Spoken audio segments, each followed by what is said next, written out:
13 പേരവർ 9 പേരായി ചുരുങ്ങി. ആ 9 പേർ ഇപ്പോൾ 9 ആംബുലൻസുകളിലായി മടങ്ങാൻ പോവുകയാണ്. തത്സമയ ദൃശ്യങ്ങളാണ് പ്രേക്ഷകർ കാണുന്നത്. ഇപ്പോൾ പ്രേക്ഷകർക്ക് കാണാം ആ ദൃശ്യങ്ങൾ. പെരിന്തൽമണ്ണയിലെ പാങ്ങിലുള്ള പള്ളിപ്പറമ്പിലുള്ള ഹയർ സെക്കൻഡറി സ്കൂളിലെ മൈതാനത്ത് പൊതുദർശനത്തിന് വെച്ച മൃതദേഹങ്ങൾ ഇപ്പോൾ അവരവരുടെ വീടുകളിലേക്ക് കൊണ്ടുപോകും. ഉച്ചയോടുകൂടി വിവിധയിടങ്ങളിൽ ഖബറടക്കം നടക്കും, സംസ്കാര ചടങ്ങുകളും നടക്കും. സജോ ഉണ്ട്. സജോ, അങ്ങനെ ആ 9 പേർ ആ സ്കൂളിൽ നിന്ന് എന്നേക്കുമായി മടങ്ങുകയാണ്.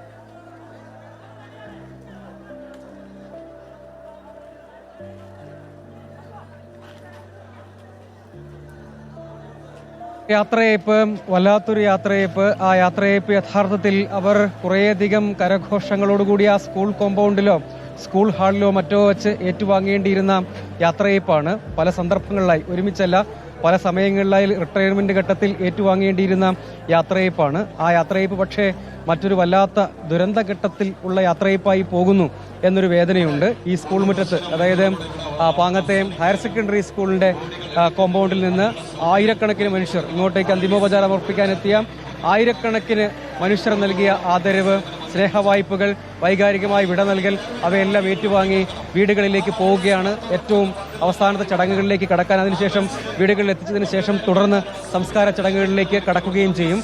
അതായത് ഒരുപാട് വൈകി ധാരാളം ആളുകൾ വന്നു. പിന്നീട് വന്ന ആളുകളോട് ഇങ്ങോട്ടേക്ക് പ്രവേശിക്കരുത് എന്ന് ഇതിന് ചുമതല വഹിച്ച, അതായത് ഇതിന്റെ സംഘാടനത്തിനൊക്കെ നേതൃത്വം നൽകിയ ആളുകൾ നിർബന്ധിക്കുകയാണ് ചെയ്തത്. കാരണം ഇത്രയധികം ആളുകൾക്ക് ഇനിയും അന്തിമോപചാരം അർപ്പിക്കാൻ അവസരം നൽകുക പ്രായോഗികമല്ല.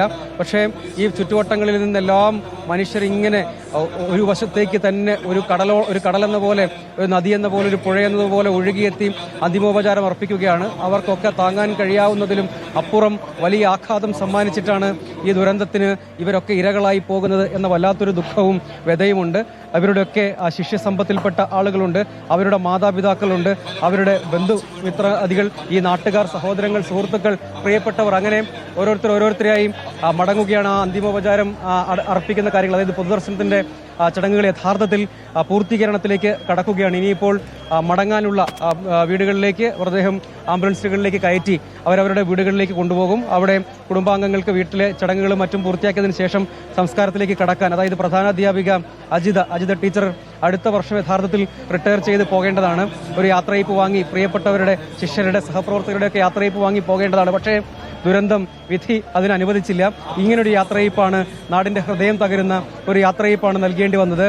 അതുപോലെ റംല ടീച്ചർ, സുഹ്ര ടീച്ചർ, ആശ ടീച്ചർ, അങ്ങനെ മജീദ് മാഷ്, അതുപോലെ അവിടെയുള്ള അനധ്യാപിക ആയിട്ടുള്ള ആളൊപ്പം ഷക്കീന ടീച്ചർ എന്ന് തുടങ്ങി നമുക്ക് അറിയാം, ഷാമിന്റെയും ഒക്കെ ഇവരുടെയൊക്കെ വേർപാടുണ്ടാക്കിയ ദുരന്തത്തിന്റെ വല്ലാത്തൊരു ആഘാതം ഈ നാടിനെ വല്ലാതെ പിടിമുറുക്കിയിട്ടുണ്ട്. അതുകൊണ്ടാണ് അലകടൽ പോലെ ഈ നാടൊന്നാകെ ഒഴുകിയെത്തി അവർക്ക് ആദരവ് നൽകിയത്. ഇനിയിപ്പോൾ ഈ വേദന ഉൾക്കൊള്ളാൻ, പ്രാപ്തി നേടാൻ ആളുകളെ സഹായിക്കുക, സഹജീവികളെ സഹായിക്കുക എന്നത് മാത്രമാണ് സാധ്യമായ ഒരേ ഒരു കാര്യം. അവരെ ചേർത്ത് പിടിക്കുക, ഒപ്പം ഇതിൻ്റെയൊക്കെ ആഘാതം അനുഭവിക്കുന്ന മനുഷ്യരെ ആശ്വസിപ്പിക്കുക, അവർക്കത് നേരിടാൻ കരുത്തു കൊടുക്കാൻ പരമാവധി എന്തൊക്കെ ചെയ്യാൻ കഴിയുമോ അവയൊക്കെ ചെയ്യുക എന്നത് മാത്രമാണ് സാധ്യമായ ഒരു കാര്യം.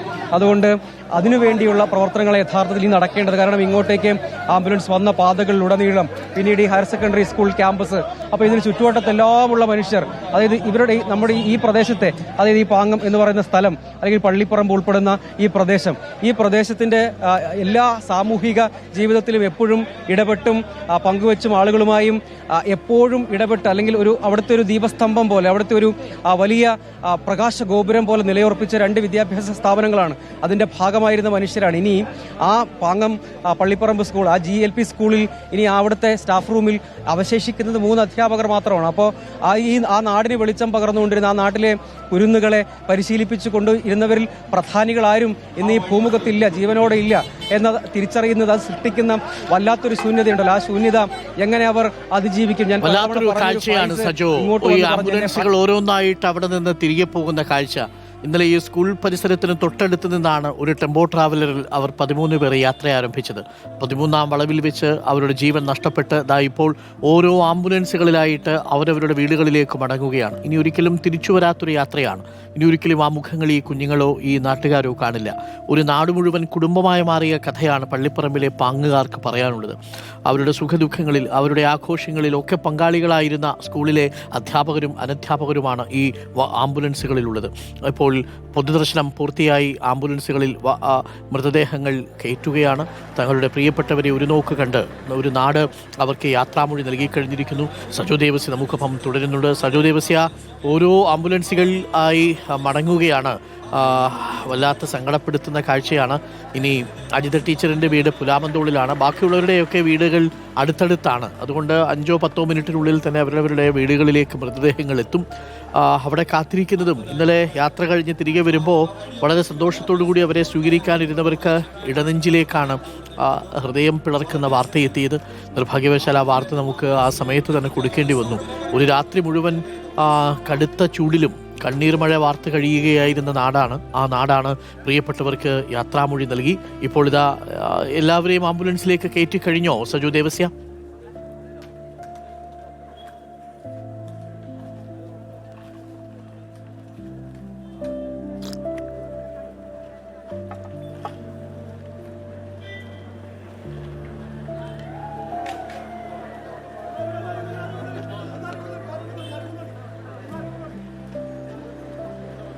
ഡോക്ടർ അരുൺകുമാർ, ഇതാ അവസാന ഘട്ടത്തിലേക്ക് കടക്കുകയാണ്. ഓരോ ആംബുലൻസിലേക്കും ഓരോ മൃതദേഹങ്ങൾ കയറ്റുന്നു, പുറത്തേക്ക് പോകുന്നു. അതായത് ഇനിയിപ്പോൾ ഓരോ മൃതദേഹങ്ങളുമായി എടുക്കുകയാണ്. അതായത് പുറത്തേക്ക് ഇറക്കുക, ആംബുലൻസിലേക്ക് കയറ്റുക, ഓരോ മൃതദേഹങ്ങളായി കയറ്റി പോവുക എന്നതാണ്. അതായത് ഇപ്പോൾ തന്നെ വളരെ ചുരുങ്ങിയ സമയം കൊണ്ട് നമുക്ക് ദൃശ്യങ്ങളിൽ കാണാമെന്ന് ഞാൻ കരുതുന്നു.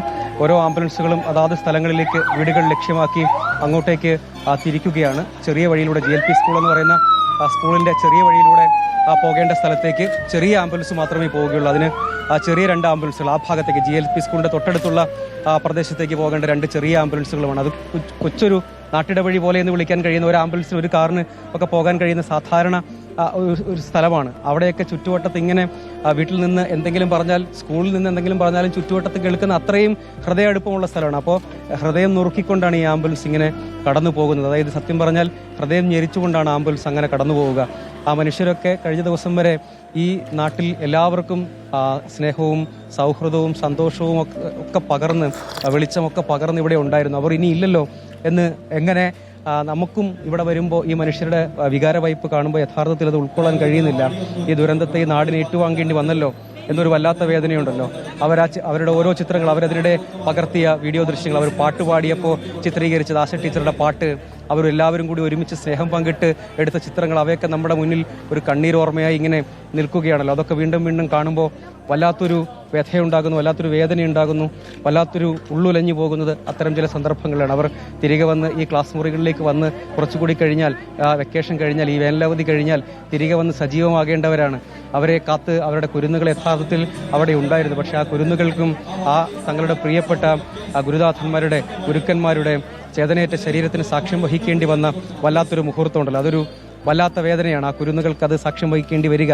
ഒരുപക്ഷെ കുരുന്നുകൾക്ക് അത് തിരിച്ചറിയാൻ കഴിയാതെ പോകുന്നെങ്കിൽ അത് ആശ്വാസം എന്നേ പറയേണ്ടി വരികയുള്ളൂ. കാരണം അത്രയും വലിയ വ്യഥയെ ഈ കുരുന്നുകൾ ഈ കുഞ്ഞു പ്രായത്തിൽ അവരുടെ പ്രിയപ്പെട്ട അധ്യാപകരെ ഇങ്ങനെ കാണേണ്ടി വരിക, ടീച്ചർമാരെ അങ്ങനെ കാണേണ്ടി വരിക എന്നതൊക്കെ ഒരു വേദനയാണല്ലോ. അതുകൊണ്ട് നേരത്തെ നമ്മൾ പറഞ്ഞു, ഷക്കീന ടീച്ചറുടെ മോൾ പറഞ്ഞതുപോലെ ഉമ്മ അപ്പുറത്തുണ്ട് എന്നെങ്കിലും പറഞ്ഞ് അവരെ ആശ്വസിപ്പിക്കാൻ കഴിയണമേ. പക്ഷെ അപ്പോൾ പോലും അതൊരു പൊയ് വാക്കാണ് എന്ന് നമുക്ക് തന്നെ അറിയാം. അപ്പോൾ ആത്മാർത്ഥമായി അതും പറയാൻ കഴിയില്ല. അപ്പോൾ അത്രയും വലിയ വേദന ഉണ്ടാക്കുന്നുണ്ട്. കുടുംബാംഗങ്ങളൊക്കെ അവർ സന്തോഷത്തോടെ പോയ യാത്ര കഴിഞ്ഞ് തിരിച്ച് വീട്ടിലേക്ക് വരും, ആ യാത്രയുടെ വിശേഷങ്ങൾ പങ്കുവയ്ക്കും എന്ന് കരുതി കാത്തിരുന്നവർക്ക് മുന്നിലേക്ക് ചേതനേറ്റ ശരീരമായി അവർ വരുന്നു. ആ ദുരന്തത്തെ ഇത്രയും വലിയ ദുരന്തങ്ങളൊക്കെ നമ്മൾ പല ദുരന്തങ്ങളും കണ്ടിട്ടുണ്ട്. പക്ഷെ അപ്പോഴും ആ ദുരന്തങ്ങൾ ഉണ്ടാക്കുന്ന വല്ലാത്ത മുറിവുകളുണ്ടല്ലോ, അതിനെ മായിച്ച് മുന്നോട്ട് പോവുക എളുപ്പമല്ല. ചേർത്ത് പിടിച്ച് കരുതലോടെ ആളുകൾ, മനുഷ്യർ അങ്ങനെ ചേർത്ത് പിടിച്ച് ആശ്വസിപ്പിച്ചാണല്ലോ നമ്മൾ ആ മുറിവിൽ മരുന്ന് വെച്ച് കെട്ടി നമ്മൾ ആശ്വാസത്തിൻ്റെ തീരത്തേക്ക് മെല്ലെയെങ്കിലും അതിജീവിച്ച് കടന്നു പോകാൻ കഴിയുക. അതുകൊണ്ട്